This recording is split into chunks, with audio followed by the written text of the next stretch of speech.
ब्रह्मा जी द्वारा कामदेव को वरदान। ब्रह्मा जी ने नारद को बताया, जब संध्या को देखने मात्र से शिव ने मुझे फटकारा था, तब से मैं शिव जी की माया से मोहित होकर ईर्ष्या करने लगा। मन में ईर्ष्या रखकर मैं मारीची दक्षादि पुत्रों के पास जाकर बोला, तुम्हें पता है कि शिव जी ने स्त्री को देखने मात्र से मुझे खूब धिक्कारा था।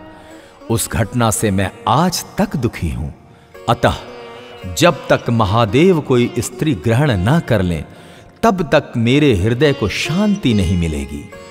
क्या तुम मेरे कष्ट को दूर करने में कोई उपाय कर सकते हो?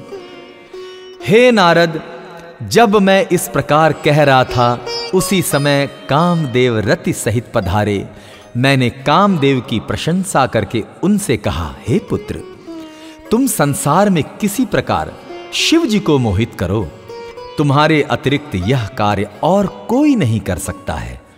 इस पर कामदेव ने कहा, मैं महादेव को मोहित तो कर सकता हूं, परंतु स्त्री का निर्माण तो आपको ही करना पड़ेगा। इससे मैं और दक्ष प्रजापति चिंता में पड़ गए कि किसके द्वारा शिवजी को मोहित करें। मेरी चिंताग्रस्त सांसों से जो वायु निकली, उससे पुष्पित ताम्रदेव वाला सुंदर नासिक वाला पुरुष उत्पन्न हुआ। मैंने उससे कहा, हे मनमत, यह रमण का हेतु होने से बसंत नाम वाला है, इसे तुम अपना साथी समझो। इसके साथ ही तुम रति को लेकर शिव जी को मोहित करो। फिर तो कामदेव ने अपनी पत्नी रति के साथ मेरे चरण स्पर्श किए और कैलाश को प्रस्थान कर गए।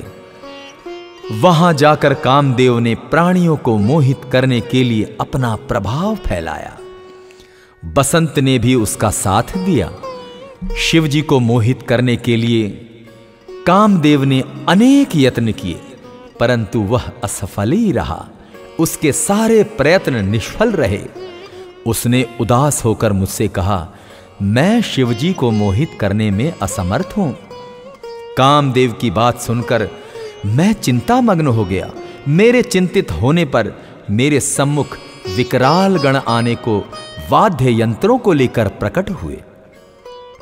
उन्होंने कोलाहल करके मारो मारो का शब्द उच्चारण किया। वे मुझे भी मारने दौड़े। मैं कामदेव से बोला, इन्होंने प्रकट होते ही मारे मारे का उच्चारण किया है, अतः इनका नाम मार होगा। ये भी तुम्हारी सहायता करेंगे। अब तुम पुनः शिवजी को मोहित करने जाओ। कामदेव ने ब्रह्मा जी से कहा, आपकी आज्ञा शिरोधार्य है, परंतु शिवजी को मोहित करना मेरे वश की बात नहीं है। वे मुझे भस्म भी कर सकते हैं।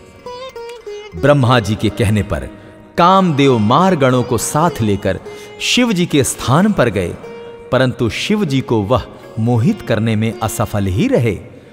ब्रह्मा जी ने बताया कि कामदेव निराश होकर मेरे पास लौटकर बोला, हे ब्रह्मा जी, आप स्वयं ही शिवजी को मोहित करें।